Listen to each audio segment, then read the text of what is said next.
Banjir yang berlaku susulan hujan lebat secara berterusan sejak Jumaat lalu telah menyebabkan paras air naik di beberapa buah negeri termasuk di Selangor, Kuala Lumpur, Melaka, Negeri Sembilan, Kelantan dan Pahang.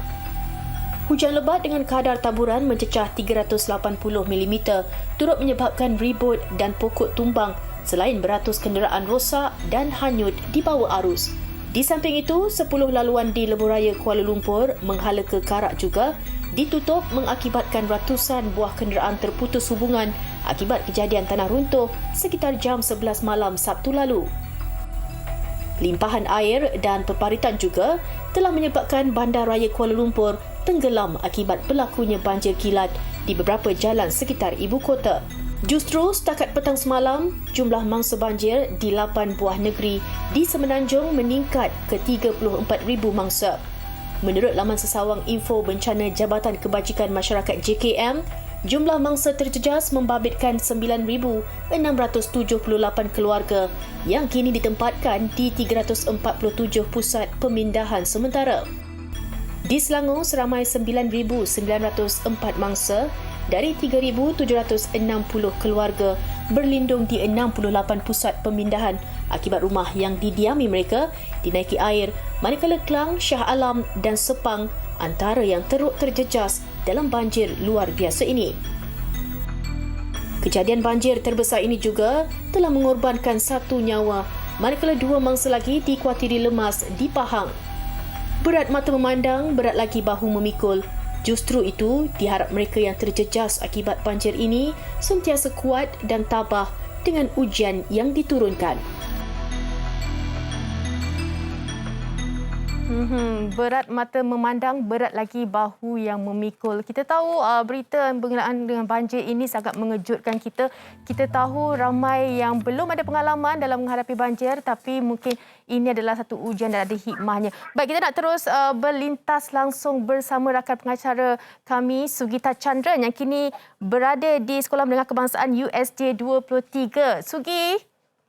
Ya, Fatin. Sugi sekarang ini berada di SMK USJ 23 di mana lebih kurang 800 mangsa banjir ditempatkan di sini. Dan mangsa-mangsa ini daripada Kampung Bukit Tancung, Kampung Tengah dan juga Kampung Kenangan. Tadi sempatlah juga ya Fatin, saya berbual dengan kaunselor sekolah ni. Dia berkata yang sebenarnya sekolah ini bukanlah pusat untuk mangsa banjir, tetapi disebabkan permintaan daripada pelajar-pelajar dan juga ibu bapa daripada pelajar, mereka telah dengan sukarelanya membuka tempat ini. Dan kalau kita lihat, apa yang anda boleh lihat sekarang ni adalah situasi di sekitar sekolah di mana pengagihan baju, makanan, air dan segalanya dilakukan di tingkat bawah ni.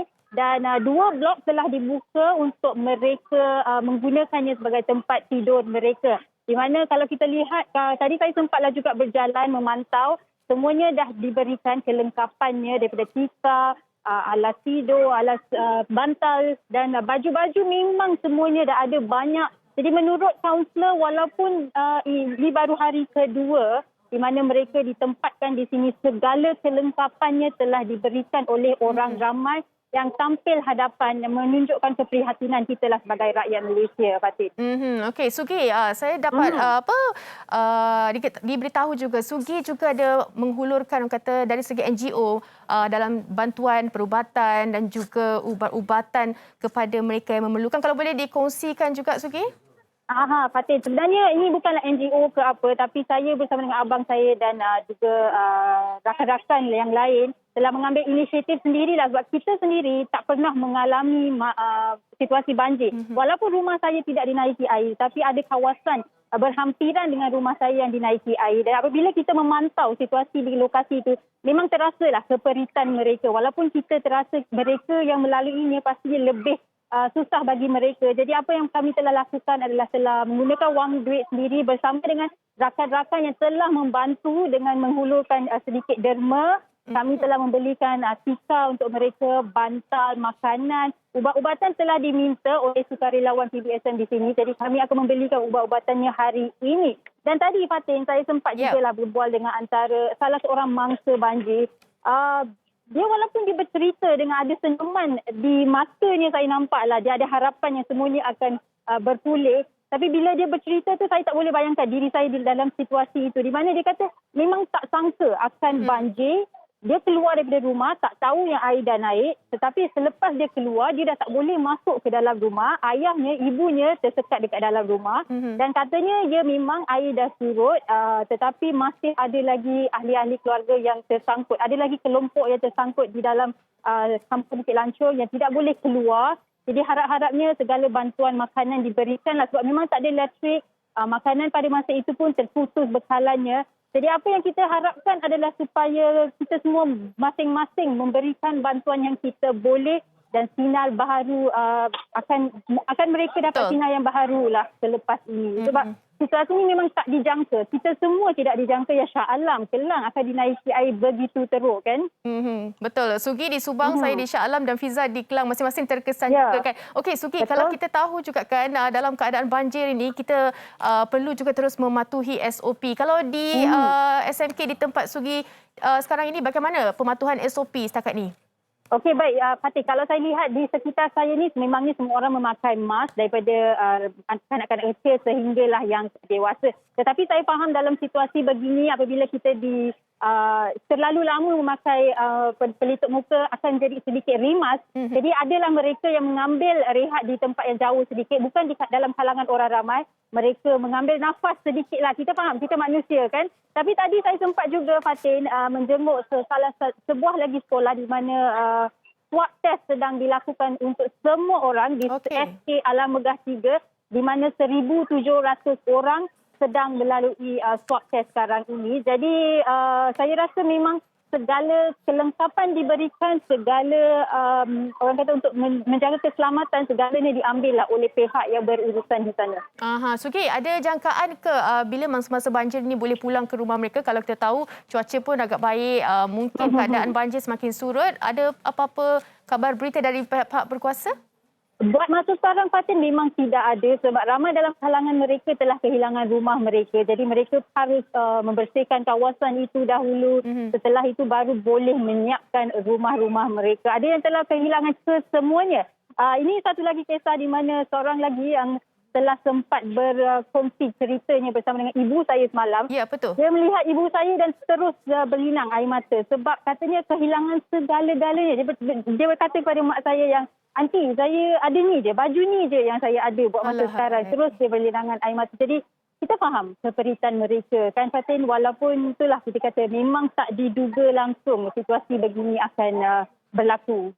Dan sekelip mata sebenarnya kan kita hari Jumaat tahu-tahu air naik, hari Sabtu dan banjir sehingga ke bumbung. Okey Sugi, ada apa-apa keutamaan diberikan kepada warga emas, mereka yang mengandung dan juga anak-anak kecil ini ditempatkan di tempat khas atau bagaimana?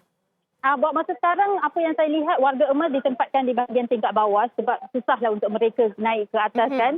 Dan untuk kanak-kanak, saya lihat semuanya diberikan daripada face mask. Ramai dekat sini yang sedang memakai face mask. Kanak-kanak itu yang saya memang nampaklah kita memang ikut SOP yang ditetapkan. Jadi untuk mereka yang sedang... Kalau boleh, Sugi, kalau boleh nak Sugi bawakan penonton WHI juga berjalan melihat situasi itu. Okey, boleh. Kalau kita lihat di sini, Fatin, seperti yang saya katakan, ini adalah terlihat baju. Kalau kita lihat, baju memang tak banyak ada kat sini. Okey, kalau kita lihat, kat sebelah sini, kita ada pembagian makanan. Tuala wanita, lampen bayi, segalanya sudah pun diberikan. Dan kalau kita lihat di bahagian atas itu adalah 3 tingkat, di mana semuanya sudah ada mereka yang sedang menggunakan. Memang bagi saya melihat segala kelengkapannya ada. Buat masa sekarang, mereka pun, saya sempat berbual, mereka pun memang bersyukur sangat yang semuanya ada. Semalam juga Fatin, saya sempat ke sebuah berkata di mana jadikan pusat untuk mereka memasak. Jadi di situ makanan dimasak dan dihantar ke setiap sekolah yang ada mangsa-mangsa banjir. Dan apabila ke situ, ada seorang makcik ni lah, mangsa banjir yang telah berkata terima kasih. Begitu banyak kali dia berkata terima kasih. Semoga dimurahkan rezeki. Itu memang tersentuhlah hati saya. Okey, kita juga nak ucapkan terima kasih juga dekat Sugi yang berada di lapangan yang membawakan perkongsian berkenaan dengan mangsa-mangsa banjir di SMK USJ 23. Terima kasih Sugi, terus jaga diri awak dekat sana. Baik. Bye-bye. Okey, itu berkenaan sedikit sebanyak perkongsian yang dibawakan oleh rakan pengacara kami Sugita di SMK USJ 23. Dan selepas ini kita ada satu perkongsian dengan anda berkenaan dengan situasi-situasi banjir yang menjadi pilihan di TikTok kami. Apa kata kita saksikan?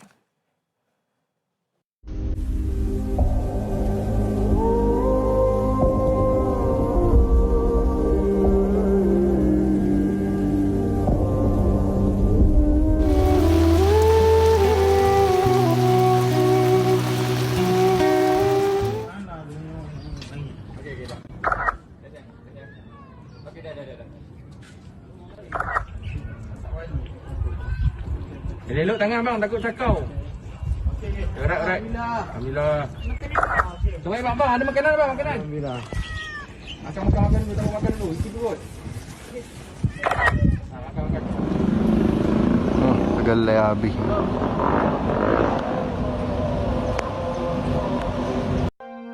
Angin datang kasih kabar. Dia bilang